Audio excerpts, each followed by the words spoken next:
చెప్పొచ్చు. మరి అదేవిధంగా ఇక్కడ Khammam MP Rajya Sabha MP madam, ముఖ్యంగా మీరు ఈ సందర్భంగా ఏం డిమాండ్ చేస్తున్నారు? నిన్న సిజేపీ ప్రొటెస్ట్ కూడా మీరు నెల రోజుల నుంచి ఇదే డిమాండ్. మేము నోటీసులు కూడా ఇచ్చాం. పార్లమెంట్ దున్నపోతుపోయిన వాన వైఖరి వీళ్ళు పట్టిస్తే దానికి తగిన పరిణామాలు ఇవే.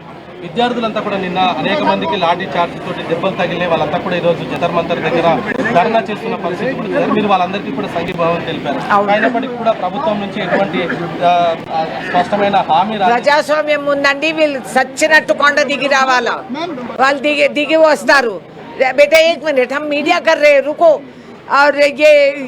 ఈ డ్రామాలు వాళ్ళంతా చేసే భయపడే వాళ్ళం కాదు. మా వారసత్వం ఏంటో మేము ప్రజల కోసం పోరాడి దేశం నుంచి బయట తరిమేసిన వాళ్ళమే కాబట్టి మేము భయపడే వాళ్ళం కాదు. 20 మంది విద్యార్థులు నీట్ ప్రశ్నపత్రంతో చనిపోయిన పరిస్థితి ఉంది. ఏ కుటుంబాన్ని కూడా మరి వీళ్ళకి ఇంత కూడా కరుణ ఉందా? ఇంత కూడా కరుణ చూపించారా? जाओ बेटा, तुम चढ़ो, तुम जवान हो. अरे यार, मेरे घुटने में बहुत दर्द है. अब नहीं समझ, मेरे उम्र का लिहाज करो. चलो जाओ, अंदर जाओ. तुम क्या करोगे? इससे मारोगे मुझे? हाँ, मारो.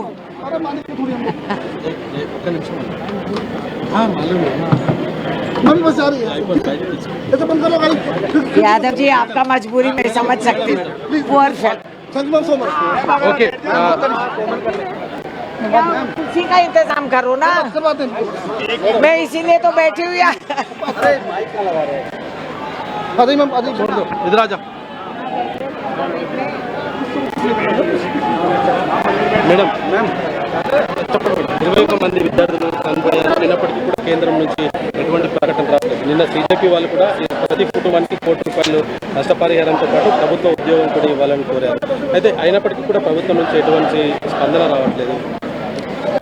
దున్నపోతులు కాబట్టి చదవేస్తే ఉన్నమతి పోయింది అనేది ఎటువంటి కేసు కూడా మాట్లాడేందుకు అవకాశం ఇవ్వట్లేదు. నేను నోటీసులు ఇచ్చిన, ఎందుకు చర్చించలేదు? అప్పుడే స్పందించుంటే అసలు ఈ గొడవే లేదు కదా. చేతులారా చేసుకున్న దౌర్భాగ్యం ఈ ప్రభుత్వాన్ని. ఇంకా అయిపోయింది, వాళ్ళ రోజులు అయిపోయినాయి. అందుకే ప్రజలు ఇంకా వాళ్ళు పెట్టే ఏదో డైలాగులు, మోదీకా గ్యారంటీ, ఈ సున్నం ఇవన్నీ నడవటం లేదు. అయిపోయింది, గ్యారంటీకా వారంటీ ఖతమవుగా. సో ఇది పరిస్థితి. రేణుకా చౌదరి గారు చెప్తున్నారు, విద్యార్థులకు సంబంధించి ఆత్మ బలిదానాలు ఊరికే పోవు. వాళ్ళంతా కూడా ఇటు ఈ ప్రశ్నపత్ర లీకేజ్ తర్వాత ఆత్మహత్యలు చేసుకున్న పరిస్థితి చూసాము. అయినప్పటికీ కూడా ప్రభుత్వం నుంచి ఎటువంటి స్పందన రావట్లేదు అనేది కూడా ఇటు రాజ్యసభ సభ్యురాలు రేణుకా చౌదరి చెప్తూ ఉన్నారు. మరి ఇప్పుడు కాంగ్రెస్ పార్టీ ఇంకా ప్రధాని నివాసం వద్దనే ఉన్నారు. మరి వాళ్ళు అంతా కూడా ఇక్కడ శాంతియుతంగా ధర్నా అయితే కొనసాగిస్తున్న పరిస్థితి.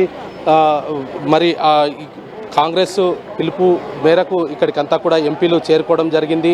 మరి ఇంకా ఇటు నిరసన కార్యక్రమాలు అయితే కొనసాగుతూనే ఉన్నాయి. మరి చూడాలి, మరి కాసేపట్లో పోలీసులు మరి నాయకులను ఇక్కడి నుంచి తరలించే ఏర్పాటు చేస్తారా? ఎందుకంటే ఇప్పటికే ఫోర్సునంతా కూడా ముందుకు రావాల్సిందిగా కూడా సూచనలు ఇవ్వడం జరిగింది. ఇటు భారీగా ఉన్న పోలీసులంతా కూడా ఇటు ఏదైతే లోక్సభ ప్రతిపక్ష నాయకుడు నిరసన వ్యక్తం చేస్తున్నాడో అక్కడికి వెళ్ళే ప్రయత్నం చేస్తున్నారు. మరి నాయకులందరినీ కూడా ఇక్కడి నుంచి తరలించే ప్రయత్నం అయితే ఇటు పోలీసులు అయితే చేస్తున్నారు. సునీల్. ఓకే గోపి.